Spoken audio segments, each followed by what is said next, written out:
उज़ैर की आवाज़ में आपका स्वागत है। मेरा नाम है मोहम्मद उज़ैर और आज के इस वीडियो में हम बात करेंगे भारत और चीन के बीच फिर से शुरू होने वाली सीधी उड़ानों के बारे में। 5 साल के लंबे इंतजार के बाद ये फैसला दोनों देशों के बीच नरम होते रिश्तों का एक अहम संकेत माना जा रहा है। भारत और चीन ने लगभग 5 साल के बाद एक बार फिर सीधी कमर्शियल उड़ानें शुरू करने पर सहमति जता दी है। ये घोषणा ऐसे समय में हुई है जब भारत के विदेश सचिव विक्रम मिस्री ने बीजिंग में चीन के विदेश मंत्री वांग यी से मुलाकात की।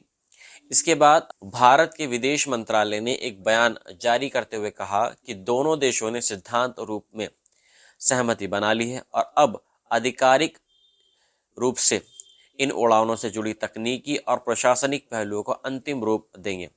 कोविड महामारी की शुरुआत में साल 2020 की शुरुआत में भारत और चीन के बीच सीधी उड़ानें बंद कर दी गई थी। इसके बाद दोनों देशों के बीच राजनीतिक तनाव भी काफी बढ़ गया था, जिसकी एक वजह 2020 में लद्दाख में हुई हिंसक झड़प रही, जहां भारत और चीन के सैनिकों के बीच हाथापाई में जानें भी चली गई। दोनों देशों के बीच 2100 मील लंबी एलएसी अभी भी स्पष्ट रूप से परिभाषित नहीं हुई है, जो दशकों से सीमा विवाद का एक कारण बनी हुई है। 2020 में झड़प के बाद कई दौर की सैन्य और राजनीतिक बातचीत हुई, जिसके तहत कुछ क्षेत्रों से सैनिकों को पीछे हटाया गया और गश्ती नियमों पर भी सहमति बनी। हालांकि अन्य इलाकों में विवाद अभी भी बरकरार है। चीन के विदेश मंत्रालय ने इस दौरान ये भी पुष्टि की कि पश्चिमी तिब्बत स्थित कैलाश पर्वत और मानसरोवर झील को इस साल भारतीय तीर्थ यात्री के लिए फिर से खोला जाएगा।